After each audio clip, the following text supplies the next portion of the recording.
ನಮಸ್ಕಾರ. ಎನ್ಆರ್ಪುರ ಸುದ್ದಿ ಸಮಾಚಾರಕ್ಕೆ ಸ್ವಾಗತ. ಇಂದು ಗುರುವಾರ. ನಾನು ಮಧುರಾ ಮಂಜುನಾಥ್. ಸುದ್ದಿಗಳ ವಿವರ.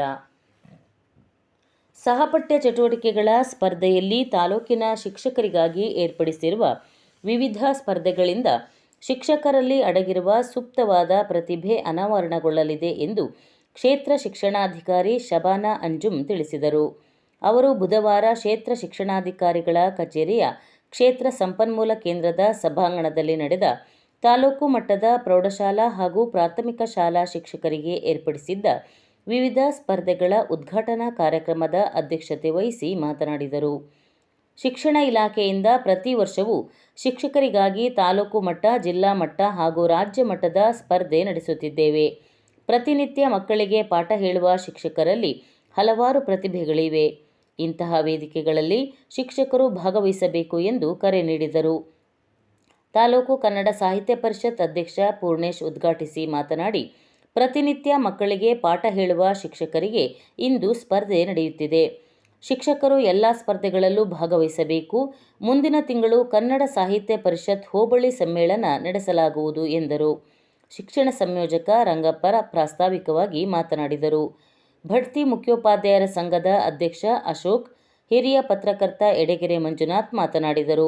ಸಭೆಯಲ್ಲಿ ನಿಕಟಪೂರ್ವ ಕ್ಷೇತ್ರ ಶಿಕ್ಷಣಾಧಿಕಾರಿ ರಮೇಶ್ ನಾಯಕ್, ಪ್ರೌಢಶಾಲಾ ಮುಖ್ಯೋಪಾಧ್ಯಾಯರ ಸಂಘದ ಕಾರ್ಯದರ್ಶಿ ಶ್ರೀಕಾಂತ್, ತಾಲೂಕು ಪ್ರಾಥಮಿಕ ಶಾಲಾ ಶಿಕ್ಷಕರ ಸಂಘದ ಅಧ್ಯಕ್ಷ ನಂಜುಂಡಪ್ಪ, ಸರ್ಕಾರಿ ನೌಕರರ ಸಂಘದ ಕಾರ್ಯದರ್ಶಿ ಸುಭಾಷ್, ನಿರ್ದೇಶಕರುಗಳಾದ ರಾಜಾನಾಯಕ್, ನಾಗೇಶ್ ಇದ್ದರು. ಮಂಜುಶ್ರೀ ಪ್ರಾರ್ಥಿಸಿದರು. ಗಿರೀಶ್ ಸ್ವಾಗತಿಸಿದರು. ಸಂಗೀತ ಕಾರ್ಯಕ್ರಮ ನಿರೂಪಿಸಿದರು. ರಾಮನಾಯ್ಕ ವಂದಿಸಿದರು. ನಂತರ ಶಿಕ್ಷಕರಿಗಾಗಿ ವಿವಿಧ ಸ್ಪರ್ಧೆ ನಡೆಯಿತು. ವಿಜೇತರಿಗೆ ಬಹುಮಾನ ನೀಡಲಾಯಿತು. ಕಷ್ಟ ಕೊಡಿ, ಜಡ್ಜಸ್ ಮಾಡಿ. ಯಾಕಂದ್ರೆ ಚಾಲೆಂಜಸ್ ಅಲ್ಲಿ ಬಂದು ಪೀಕಲ್ಲಿ ಬಂದು ಜಡ್ಜ್ಮೆಂಟ್ ಆಗಬೇಕಾಗಿಲ್ಲ, ತುಂಬಾ ಇಂಪಾರ್ಟೆಂಟ್ ಆಗಿರೋದು. ಆಗ ಮಾತ್ರ ನಾವು ನಮ್ಮತನವನ್ನ ಉಳಿಸೋಕ್ಕಾಗತ್ತೆ ಶಿಕ್ಷಕರಾಗಿ.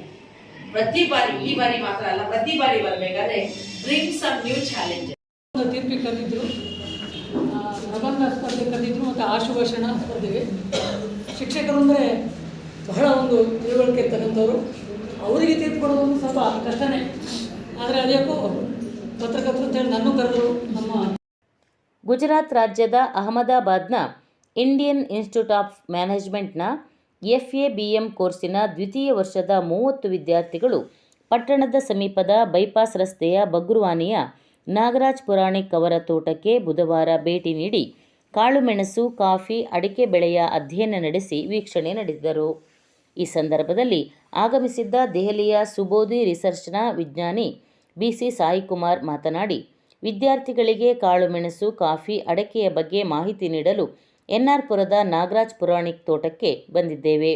ತೋಟಗಳ ಮಿಶ್ರ ಬೆಳೆಯ ಬಗ್ಗೆ ಮಾಹಿತಿ ಪಡೆದಿದ್ದೇವೆ. ಯುವ ಪೀಳಿಗೆಯವರಿಗೆ ಕೃಷಿ ಬಗ್ಗೆ ತಿಳಿಸಿಕೊಡಬೇಕು ಎಂಬುದೇ ಮುಖ್ಯ ಉದ್ದೇಶವಾಗಿದೆ. ಇಲ್ಲಿಂದ ಶಿವಮೊಗ್ಗ, ಭದ್ರಾವತಿಯ ಕೆಲವು ಪ್ರಗತಿಪರ ಕೃಷಿಕರ ತೋಟಕ್ಕೆ ಭೇಟಿ ನೀಡಲಿದ್ದೇವೆ ಎಂದರು. ಬಗ್ರವಾನಿಯ ಕೃಷಿಕ ನಾಗರಾಜ್ ಪುರಾಣಿಕ್ ಮಾತನಾಡಿ, ನಮ್ಮ ತೋಟಕ್ಕೆ ಭೇಟಿ ನೀಡಿದ ಅಹಮದಾಬಾದ್ನ food and agri business management ವಿದ್ಯಾರ್ಥಿಗಳಿಗೆ ಕಾಳುಮೆಣಸು, ಕಾಫಿ, ಅಡಿಕೆಯ ಬಗ್ಗೆ ಸಂಪೂರ್ಣ ಮಾಹಿತಿ ನೀಡಿದ್ದೇನೆ. ಮುಂದೆ ಈ ವಿದ್ಯಾರ್ಥಿಗಳು ಕೃಷಿಯಲ್ಲಿ ಸಾಧನೆ ಮಾಡಲು ಅನುಕೂಲವಾಗಬಹುದು ಎಂದರು.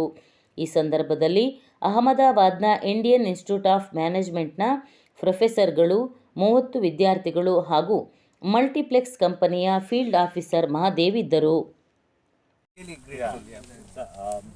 ಆ್ಯಕ್ಚುಲಿ ನಾಗರಾಜ್ ಪುರಾಣಿಕ್ ಸರ್ದು ನಂಬರ್ ನನಗೆ ADA ಕೊಟ್ಟರು. ಅಂದರೆ ಅವರು ಈ ಏರಿಯಾದಲ್ಲಿ ಈಸ್ ಎ ಬೆಸ್ಟ್ ಫಾರ್ಮರ್ ಅಂತ.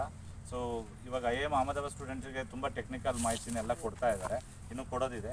ಸೊ ಅವತ್ತು ನಾನು ಲಾಸ್ಟ್ ವೀಕ್ ಬಂದಾಗಲೂ ನಮಗೆ ಟೈಮ್ ಸ್ಪೆಂಡ್ ಮಾಡಿದ್ರಿ, ಇವತ್ತು ಮಾಡ್ತಾ ಇದ್ದೀರಾ. Thank you so much. ಹಿಂಗೆ ಹೊಸ ಹುಡುಗರನ್ನ, ಹೊಸ ಜನ್ರೇಷನ್. ನಮ್ಮ ಸಾಯಿಕುಮಾರ್ ಅಂತ ಇವರು ಬೆಂಗಳೂರಿನವರು, ಸೈಂಟಿಸ್ಟ್ ಇವರು. ಇವರಿಗೆ ಇಲ್ಲಿ ಮಾಹಿತಿ ಕೊಟ್ಟಿದ್ದಾರೆ. ಇವರು ಮಕ್ಕಳನ್ನೆಲ್ಲ ಕರ್ಕೊಂಡು ಬರಬೇಕು ಅಂತೇಳಿ ಯೋಚನೆ ಮಾಡಿದಾಗ ಇದೊಂದು ಪ್ಲಾಂಟೇಶನ್ ಇದೆ, ಇಲ್ಲಿ ಬನ್ನಿ, ಇಲ್ಲಿ ಒಂದಿಷ್ಟು ಮಾಹಿತಿ ನಿಮಗೆ ಸಿಗುತ್ತೆ, ಕಾಫಿ ಇರ್ಬೋದು, ಪೆಪ್ಪರ್ ಇರ್ಬೋದು, ಅಡಿಕೆ ಇರ್ಬೋದು, ಇದ್ರ ಮಾಹಿತಿ ಸಿಗುತ್ತೆ ಅಂತ ಹೇಳಿದ್ರ ಮೇರೆಗೆ ಇವರು ಎಲ್ಲ ಕಡೆ. ಸಿಮ್ಮನಗದ್ದೆ ಬಸ್ತಿಮಠದ ಆವರಣದಲ್ಲಿ ಧರ್ಮಸ್ಥಳದ ಯೋಗ ಮೌಲ್ಯ ಶಿಕ್ಷಣ ಸಂಸ್ಥೆ ಹಾಗೂ ಬಸ್ತಿಮಠದ ಭಗವಾನ್ 1008 ಚಂದ್ರಪ್ರಭಾ ಚಾರಿಟಬಲ್ ಟ್ರಸ್ಟ್ ವತಿಯಿಂದ ಮಂಗಳವಾರ ನಡೆದ ತಾಲೂಕು ಮಟ್ಟದ ಪ್ರೌಢಶಾಲಾ ವಿಭಾಗದ ಚಿತ್ರಕಲಾ ಸ್ಪರ್ಧೆಯಲ್ಲಿ 10ನೇ ತರಗತಿಯ ಕುಮಾರಿ KG ರಶ್ಮಿ ಪ್ರಥಮ ಸ್ಥಾನ ಹಾಗೂ ಕುಮಾರಿ ಕೆ ಕೀರ್ತನ ಪ್ರಬಂಧ ಸ್ಪರ್ಧೆಯಲ್ಲಿ ಪ್ರಥಮ ಸ್ಥಾನ ಪಡೆದು 2 ವಿದ್ಯಾರ್ಥಿನಿಯರು ಜಿಲ್ಲಾ ಮಟ್ಟಕ್ಕೆ ಆಯ್ಕೆಯಾಗಿದ್ದಾರೆ ಎಂದು ಜ್ವಾಲಾಮಾಲಿನಿ ಬಾಲಿಕಾ ಪ್ರೌಢಶಾಲೆಯ ಮುಖ್ಯೋಪಾಧ್ಯಾಯರು ತಿಳಿಸಿದ್ದಾರೆ. ಉತ್ತಮ ಸಾಧನೆ ಮಾಡಿದ 2 ವಿದ್ಯಾರ್ಥಿನಿಯರನ್ನು ಶಾಲೆಯ ಆಡಳಿತ ಮಂಡಳಿ ಹಾಗೂ ಶಿಕ್ಷಕ ವೃಂದದವರು ಅಭಿನಂದಿಸಿದ್ದಾರೆ. ಮಹಿಳೆಯರು ಟೈಲರಿಂಗ್ ವೃತ್ತಿ ನಡೆಸಿದರೆ ನಿಯಮಿತ ಆದಾಯ ಗಳಿಸಬಹುದು ಎಂದು ಮಹಿಳಾ ಜ್ಞಾನ ವಿಕಾಸ ಕೇಂದ್ರದ ಕೊಪ್ಪ ಹಾಗೂ ಎನ್ನಾರ್ಪುರ ತಾಲೂಕುಗಳ ಸಮನ್ವಯಾಧಿಕಾರಿ ಉಷಾ ತಿಳಿಸಿದರು. ಅವರು ಭಾನುವಾರ ತಾಲೂಕಿನ ಹಿಳುವಳ್ಳಿ ಗಣಪತಿ ಪೆಂಡಾಲ್ನಲ್ಲಿ ಮಹಿಳಾ ಜ್ಞಾನ ವಿಕಾಸ ಕೇಂದ್ರದಲ್ಲಿ ಮಹಿಳೆಯರಿಗಾಗಿ ನಡೆದ ಟೈಲರಿಂಗ್ ತರಬೇತಿ ಉದ್ಘಾಟನಾ ಕಾರ್ಯಕ್ರಮದಲ್ಲಿ ಮಾತನಾಡಿದರು.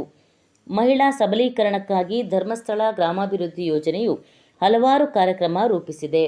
ಮಹಿಳಾ ಜ್ಞಾನ ವಿಕಾಸ ಕೇಂದ್ರದ ಮೂಲಕ ಮಹಿಳೆಯರ ಆರ್ಥಿಕ ಅನುಕೂಲಕ್ಕಾಗಿ, ಸ್ವಾವಲಂಬನೆಗಾಗಿ ಟೈಲರಿಂಗ್ ವೃತ್ತಿ ತರಬೇತಿ ಸೇರಿದಂತೆ ಹಲವಾರು ತರಬೇತಿ ನಡೆಸುತ್ತಿದ್ದೇವೆ ಎಂದರು.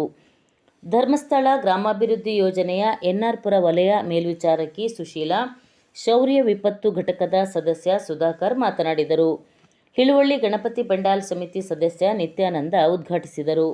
ಸಭೆಯಲ್ಲಿ ನವಜೀವನ ಸಮಿತಿ ಸದಸ್ಯರಾದ ಅನಿಲ್, ಅಕ್ಷತಾ, ಒಕ್ಕೂಟದ ಅಧ್ಯಕ್ಷೆ ಪುಷ್ಪಾ, ಟೈಲರಿಂಗ್ ತರಬೇತಿ ಶಿಕ್ಷಕಿ ರಸೀನಾ, ಸೇವಾ ಪ್ರತಿನಿಧಿಗಳಾದ ಶಶಿಕಲಾ, ವಿಮಲಾ, ಭಾನುಮತಿ, ಸುನೀತಾ, ನಿರ್ಮಲಾ, ಮಂಜುಳಾ ಇದ್ದರು. ತರಬೇತಿಯಲ್ಲಿ 30 ಸದಸ್ಯರು ಪಾಲ್ಗೊಂಡಿದ್ದರು. ವಂದನೆಗಳು.